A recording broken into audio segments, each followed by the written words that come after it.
नर्मदे हर।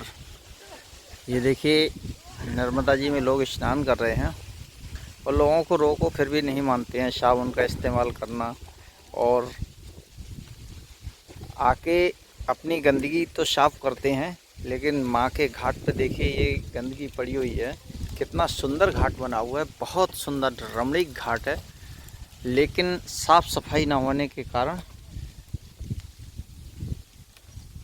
थोड़ा सा अच्छा नहीं लग रहा है।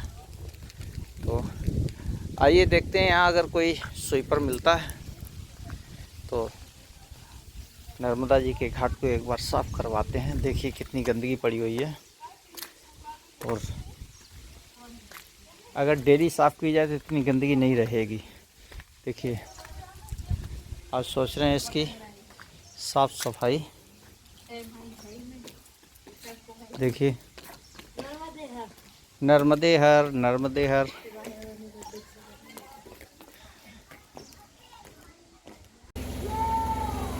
जे जहाँ से जो भागवत हो रही ना, वहाँ से लेकर के नर्मदा जी नीचे जो चबूतरा है पूरा वो तक साफ़ कर देना, ठीक है। तो गोबर वोबर पड़ा है और जो सीढ़ियों पे पत्ते वत्ते जे साफ़ कर देना, ठीक। हाँ तो थोड़ा सा न जरा साफ़ दिखेगा, घाट अच्छा लगेगा। हाँ अब ये देखो तुमने झाड़ दिया, ये अच्छा लगने लगा। ऐसे ही पूरा कर देना उधर। भैया हमारे भैया। अच्छा अच्छा, नर्मदे हर, नर्मदे हर। ये अपने पत्रकार जी हैं भैया ये। अच्छा अच्छा, आज ये पूरा वीडियो बना के अपने नर्मदा जी को, भोलेनाथ को। आज पधारी हुई है जी का नाम। हाँ है नहीं यार, आपका बता सो जाऊँ मैं आज। मैं आज मैं उठा के लाऊं तुम्हें। हमने प्रसाद आता है तब बुलवा दो बाबा से जी हम लगा है जी। नहीं आज जन्मदिन था तो यही लड्डू बनवाना है। हमने तो अंगूर, हाँ सुनो मेरी बात, और संतरा, हाँ ठीक है। और सेब जो भी है भैया इससे पहले वो जरा बाहर फेंक आओ। झगड़ा क्यों रहा है? नहीं और कुछ नहीं, खर्चा। अरे कोई दिक्कत नहीं है, सब मिलेगा, परेशान नहीं हो। जी बाबू जी। खर्चा पानी जो कुछ हुए सब मिलेगा, बस साफ सफाई थोड़ी सी कायदे से कर देना। जी जहाँ से वहाँ तक बिल्कुल टर्न हाँ, हाँ। दिखेगा आप लोगों को। नहीं नीचे घाट भी ध्यान रखना, नीचे घाट भी सीढ़ियाँ आड़ियाँ जो पत्ते वत्ते पड़े हैं बहुत ज़्यादा गंदा है वहाँ पे, ठीक है।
जय सिया राम,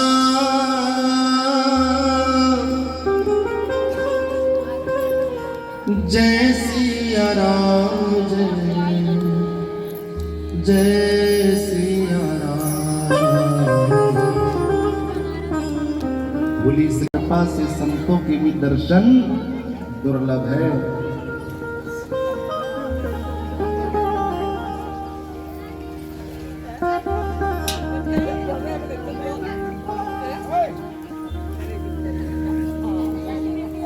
हम कथा सुनेंगे आपकी, आप कहो हम सुन लेते, कहो। या तो आप हमारी कथा सुन लो या हम आपकी सुन ले, दो कार्य हो सकता है। या तो आप हमारी सुने या हम आपकी। लेकिन दोनों एक साथ अगर कथा करने लग जाएंगे तो फिर गड़बड़ी हो जाएगी, फिर हौच पौच हो जाएगी। बोलो राधे राधे। हाँ, तो हम सुनाए कि आप सुना रहे? हम ही सुना दे। हाँ, तो शांति से सुनिए भैया, सुनिए। बोलो राधे राधे। भाग्योदयेन बहुजन्म समर्जितेन सत्संगम। कल बंधुओं, बिना किसी भूमिका बनाए हम सीधे कथा में प्रवेश करेंगे। कल कथा कहां तक पहुंची थी?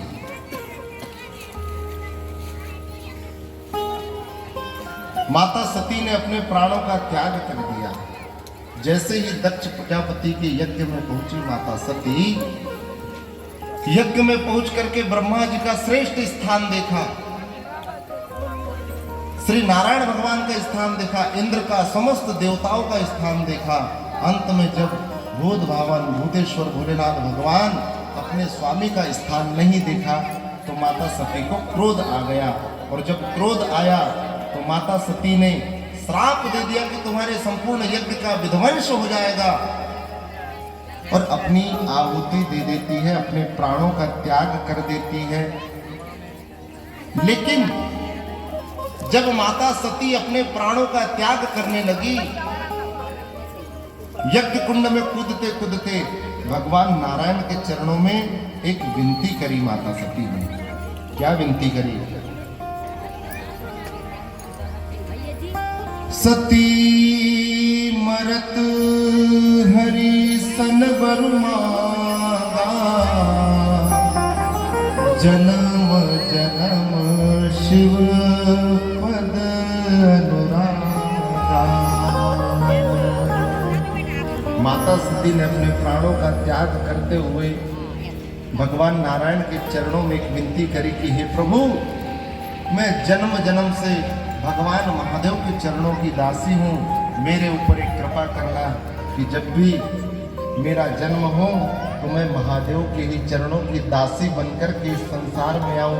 बोलिए जगदम्बा मैया की जय। श्री सुखदेव जी महाराज कहते हैं राजा परीक्षित से, परीक्षित कहने लगे कि माता सती ने अपने प्राणों का त्याग किया, फिर क्या दूसरा जन्म नहीं हुआ? बोले हुआ ना। किस रूप में माता सती का दूसरा जन्म हुआ? बोले सुनो ध्यान से। जिस समय माता सती और भूत भावन भूतेश्वर भोलेनाथ भगवान का विवाह होकर के जब भोलेनाथ भगवान कैलाश पर्वत पर विचरण करते थे, उसी समय हिमाचल की पत्नी जिनका नाम है मैना, मैना मन में विचार करती थी कि काश ये सती मेरी कन्या होती, काश ये जगदम्बा मेरी कन्या होती, काश ये देवी मेरी कन्या होती। ऐसे आदि आदि प्रकार से विचार करती थी मैना रानी।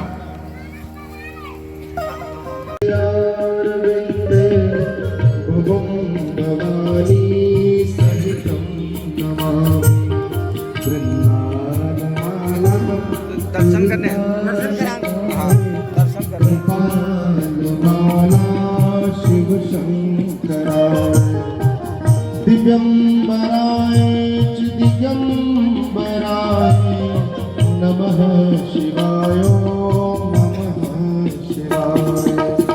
त्वमेव माता च पिता त्वमेव त्वमेव बन्धु सखा त्वमेव त्वमेव विद्या च द्रविणं त्वमेव त्वमेव सर्वं मम देव देवा। ये देखिए घाट की सफाई तो हो गई, थोड़ा सा प्रयास कर्मचारी को बुला करके सफाई हो गई। देखो अच्छा लगने लगा यही घाट।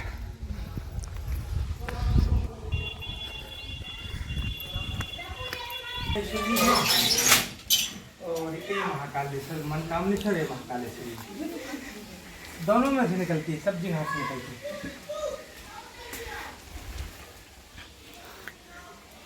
ये आदि अनादि काल से यहाँ पर भगवान विराजमान है।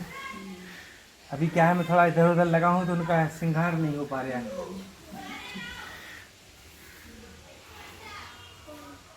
और वो अर्धनारीश्वर है, पूरा परिवार है भगवान शिव का उसमें। वो मूर्ति दिख रही सामने। ये भैया ये भगवान की ध्वनि सुनने के लिए तो एकत्र हुए हैं, और दोबारा अगर सौभाग्य हो, अगर प्रभु प्रसन्न हो जाएं। लाऊं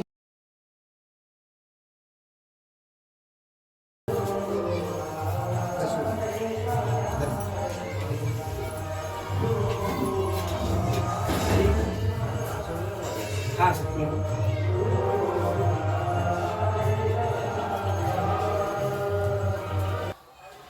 बजरंग महाराज जी का जी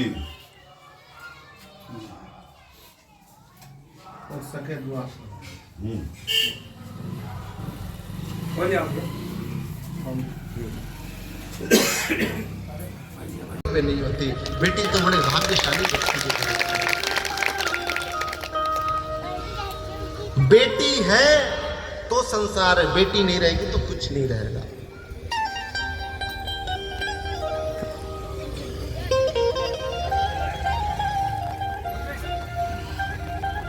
अरे मैया पे क्या बीत रही,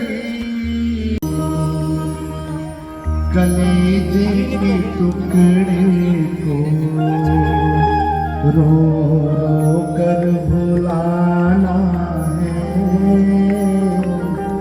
कलेजे के टुकड़े को रो रो कर भुलाना है। उस बेटी के ससुराल में जब उसके मायके पक्ष से कोई अगल बगल वाला भी आता है तो वो सबसे पहले वो बेटी पूछती है कि ये बताओ मेरे पिताजी कैसे, मेरी माँ कैसी। बंधुओं, आज उस बेटी की विदाई हो रही है। उस बेटी की विदाई में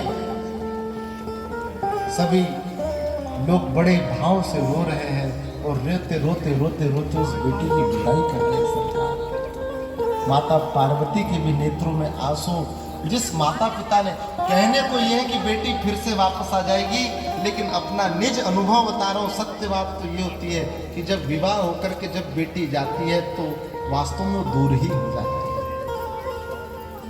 वो वास्तव में दूर हो जाती है। फिर कुछ समय तक तो माता पिता से जल्दी जल्दी मिलती है, लेकिन कुछ समय के पश्चात फिर महीने 2 महीने में मिलती है, कुछ समय के पश्चात 6 महीने में मिलती है, और कभी कभी तो ऐसा समय आ जाता है कि 5-5 साल में माँ बाप से मिलना होता है। तो दूर नहीं हुई तो क्या नजदीक है। एक बार जोरदार तालियां वो सभी बेटियों के लिए बजाइए। बेटी है तो संसार है, बेटी नहीं है तो कुछ भी नहीं है। बंधुओं, बड़े भाव से विदाई आदि आदि हुई। इस प्रसंग को यहीं प्रणाम करता हुआ श्रीमद् भागवत कथा के आगे के प्रसंगों में मैं प्रवेश करना चाहता हूँ।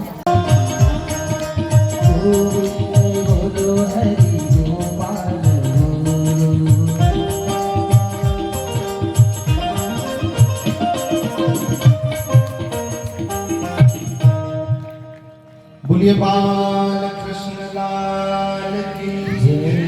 अब हम ठाकुर जी के जन्म की कथा में प्रवेश करते हैं। ध्यान से सुनिए। राजा परीक्षित सुखदेव जी महाराज से कहने लगे, बोले महाराज, अब हमें शुद्ध कृष्ण कथा सुनना है। सुखदेव जी कहने लगे, बोले अब तुमसे रहा नहीं। चिन्ह हो गया और 8वें में भगवान का प्रादुर्भाव हुआ और भगवान ने वृक्ष में बहुत सी लीलाएं करी, और लीला करने के पश्चात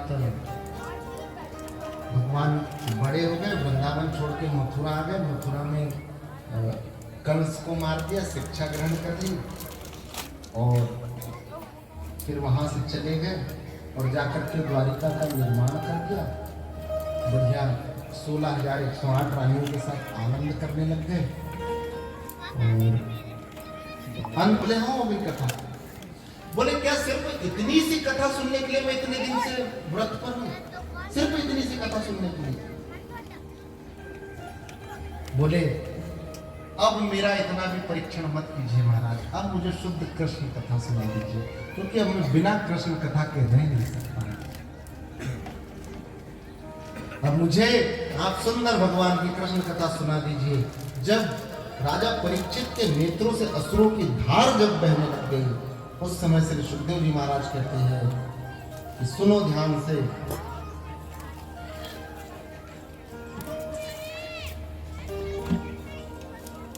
राजा परीक्षित से सुखदेव जी महाराज कहने लगे कि बोले ध्यान से सुनो,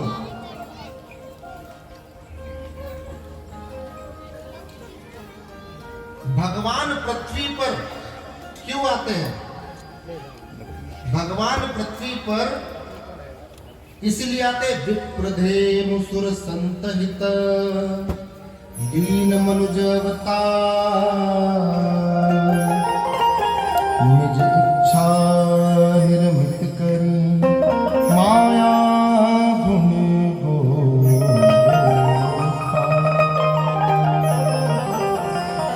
कथितो वंश विस्तार। बोले महाराज अब हमें शुद्ध कृष्ण कथा सुनाइए। बोले सुनो, सूरसेन मंडल के राजा है महाराजा सूरसेन, और मथुरा के राजा है महाराजा उग्रसेन, जिनके एक भाई है उनका नाम है देवक, उनकी एक कन्या है जिसका नाम है देवकी।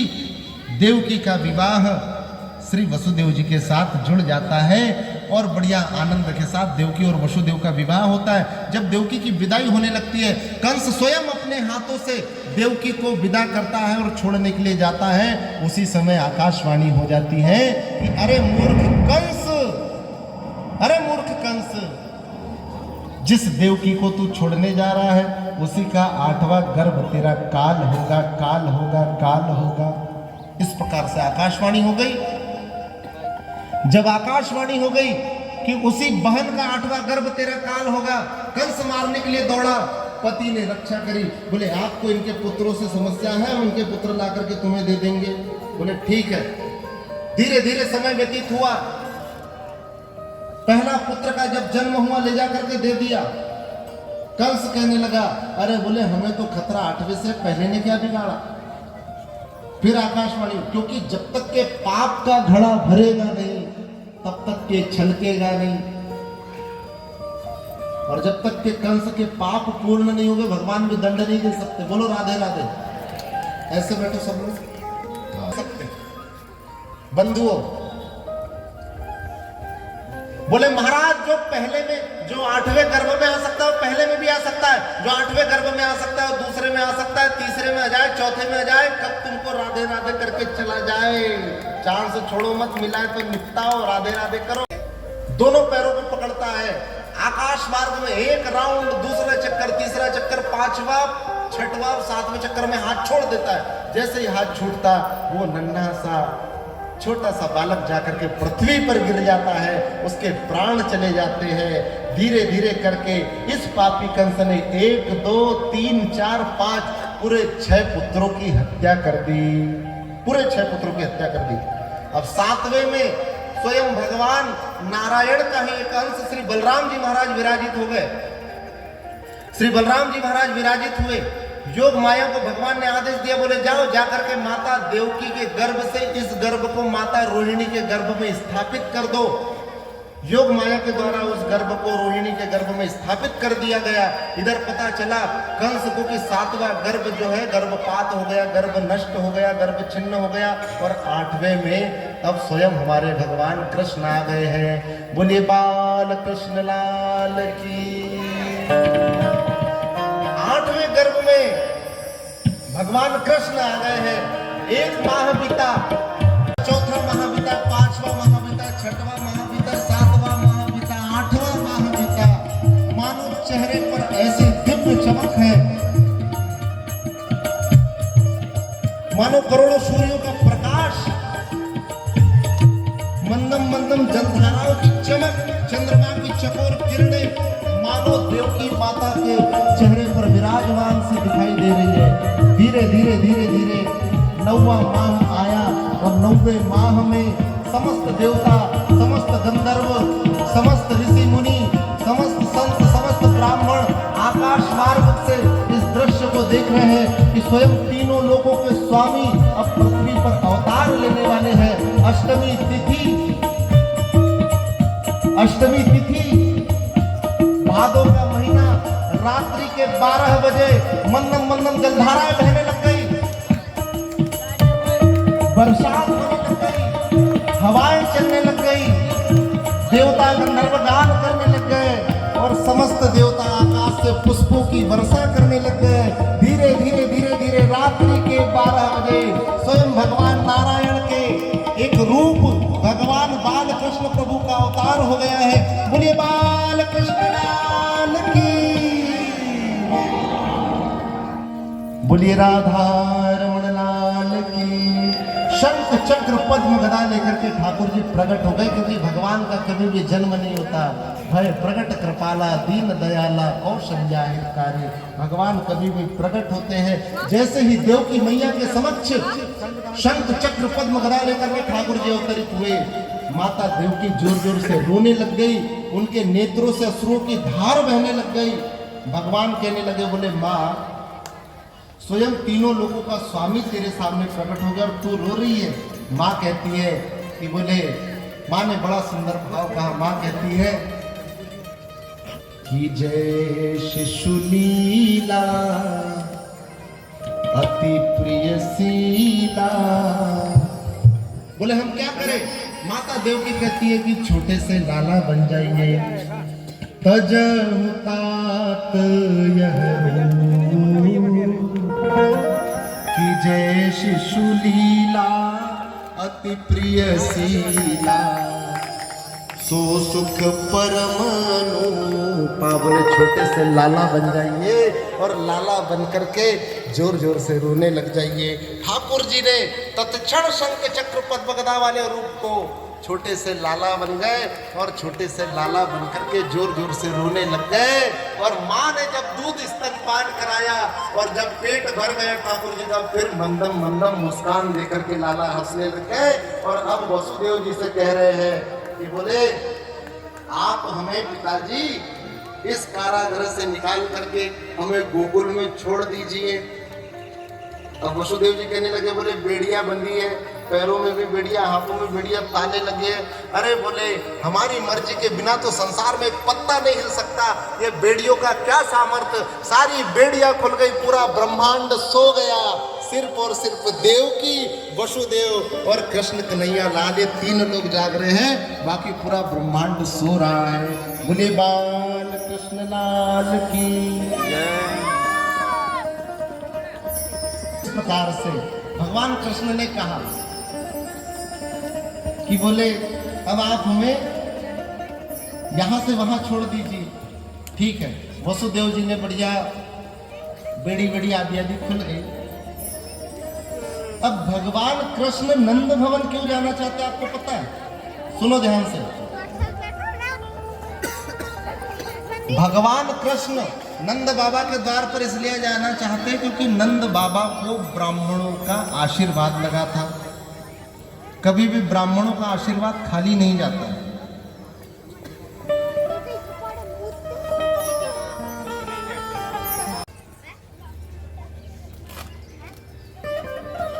धर्म धीर हो ये सुचारी, त्रिभुवन विदित भगति भयहारी, श्रृंगी ऋषि वशिष्ठ बुलावा, पुत्र काम शुभ यज्ञ करावा। तो 60,000 वर्ष की अवस्था चक्रवर्ती सम्राट राजा दशरथ की हो गई, फिर भी संतान की प्राप्ति नहीं हुई। उसके बाद संतान की प्राप्ति हुई तो किसकी कृपा से हुई? गुरुदेव भगवान की कृपा से हुई। बोलो राधे राधे। ठीक इसी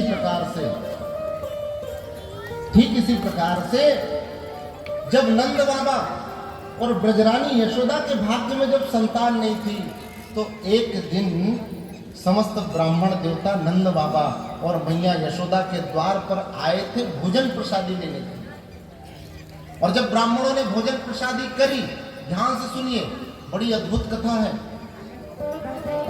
जब भोजन प्रसादी करी तो भोजन प्रसादी करने के पश्चात जब ब्राह्मण देवता जाने लगे, तो ब्राह्मण एक ऐसा होता है, साधु एक ऐसा होता है, संत एक ऐसा होता है सरकार, कि वो कभी भी किसी का रखता नहीं है। वो उसके बदले में उसे कुछ भी आशीर्वाद दे करके जाता है। बोलो राधे राधे। वो आशीर्वाद दे करके जाता है।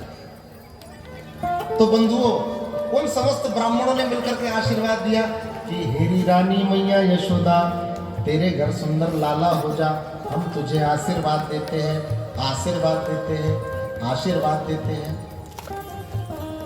आशीर्वाद दे दिया। और जब आशीर्वाद दिया तो धीरे धीरे धीरे धीरे, क्योंकि नंद बाबा और मैया यशोदा को भी संतान की प्राप्ति नहीं हो रही थी, और जब मैया यशोदा और नंद बाबा को भी जब संतान की प्राप्ति नहीं हो रही थी, तो उसी समय ब्राह्मणों ने जब भोजन किया तो आशीर्वाद तो दे दिया। अब 6 महीने के बाद जब रक्षाबंधन का त्यौहार आया तो फिर वृंदावन में रक्षाबंधन के त्यौहार पर सभी ब्राह्मण लोग अपने यजमान के घर जाते हैं। तो जैसे ब्राह्मण लोग अपने यजमान के घर पहुंचे, नंद बाबा के द्वार पर जैसे ही पहुंचे तो ब्राह्मणों ने फिर से भोजन किया, और भोजन करने के पश्चात भगवान की ऐसी कृपा हुई कि उस समय ब्रजरानी यशोदा गर्भवती थी। तो फिर ब्राह्मणों ने आशीर्वाद दिया, बोले पुत्रवती भव, पुत्रवती भव, पुत्रवती भव। तो बाबा नंद को एक बात मन में विचार आ गई, बोले महाराज जब आप पिछली बार आए थे तो पिछली बार भी आपने आशीर्वाद दिया कि पुत्रवती भव, अभी आप आए हो तो अभी भी आप आशीर्वाद दे रहे हो कि पुत्रवती भव। अरे कोई गारंटी थोड़ी है कि पुत्र ही होगा, छोरा नहीं हुआ, छोरी होगी तो फिर क्या करोगे? हाँ बोलो राधे राधे। अगर छोरा नहीं हुआ, छोरी होगी तो क्या करोगे? ब्राह्मणों ने कहा भैया ये संत साधु महात्मा ब्राह्मण का आशीर्वाद है, और हम कोई घंटी नहीं बजाते रात दिन, हम कोई टाइम पास नहीं करते, हम तो रात दिन सुबह से शाम तक के होगी तो भगवान की कथा होगी, लेंगे तो भगवान का नाम लेंगे, फोन पे बात करेंगे तो भगवान की बात करेंगे, व्यर्थ की बातें नहीं करते।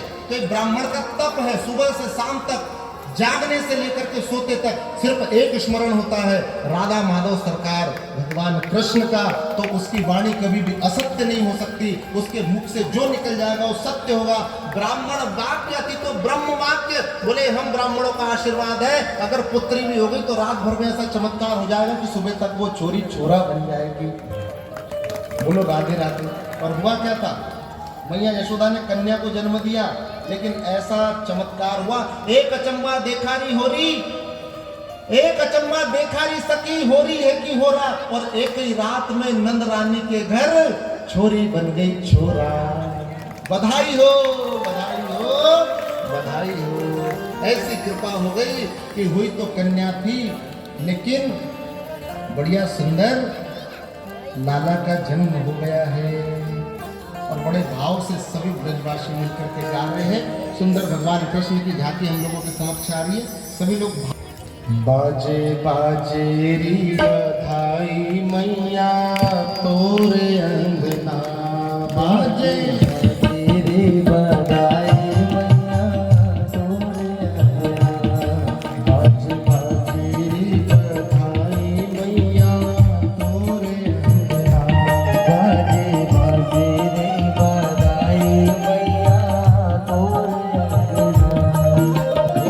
तोरे अंगना री मैया तोरे अंगना, तोरे अंगना री मैया तोरे अंगना, तोरे अंगना री मैया तोरे अंगना, तोरे अंगना री मैया तोरे अंगना, बाजे बाजे री बधाई मैया तोरे अंगना, बाजे बाजे रे बधाई मैया तोरे अंगना।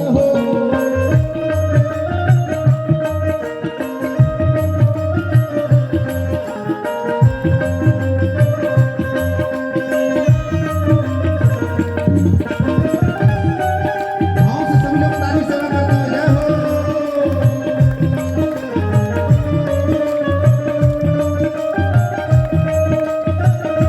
नंद के लाला की जय हो।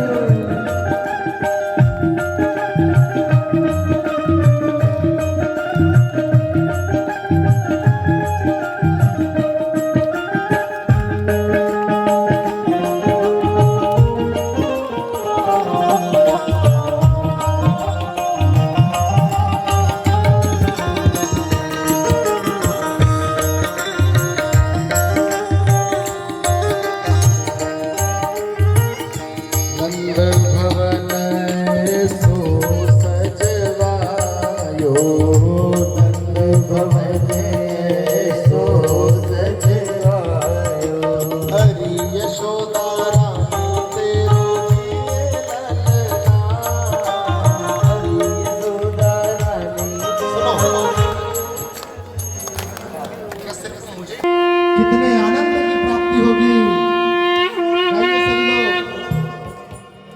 हरि यशोदा रानी तेरो जिए ललना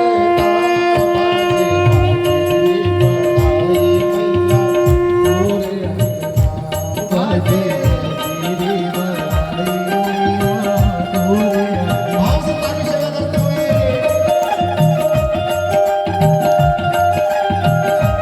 अपने स्थान पे सभी लोग बड़े आनंद से स्वागत करने वालों को ताली सेवा करते हुए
तुम्हारे आयो रे, द्वार तुम्हारे आयो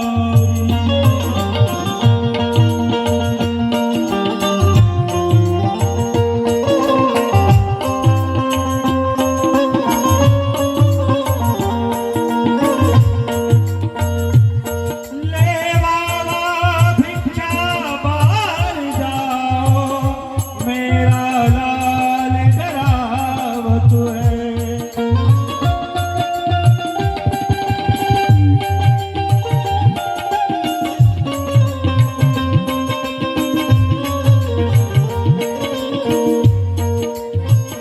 ना चाहिए तोरे मानक मोती, नाथ हमारे खजाना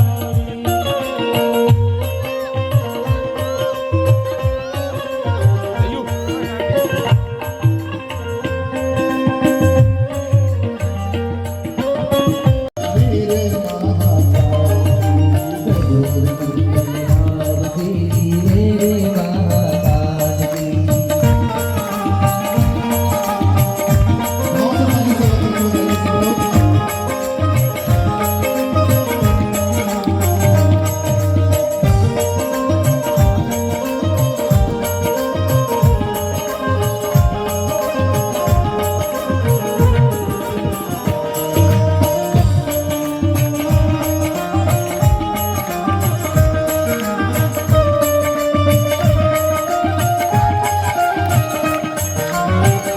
पुष्प बागंबर धारे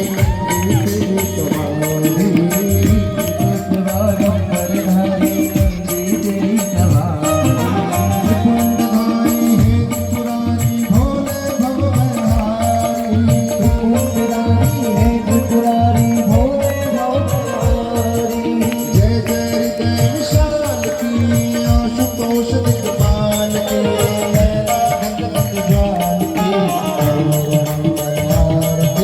मेरे महाकाल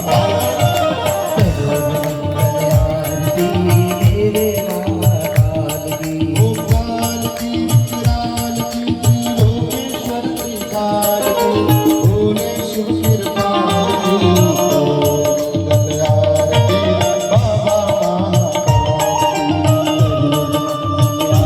की बाबा डमरू बाजे डम डम डम डम नाचे शंकर भोला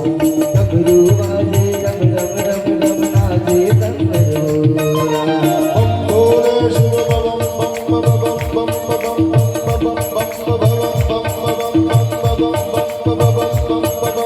बम भोले शिव बम भोले शिव बम बम बम चढ़ा भांगा बोला बम भोले शिव बम बम चढ़ा भांगा बोला बम भोले शिव बम बम चढ़ा भांगा बोला बम भोले शिव बम चढ़ा भांगा बोला जय जय हृदय विशाल की आशुतोष दिग्पाल की लैला भगवत ज्वाल की मंगल आरती बाबा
नहीं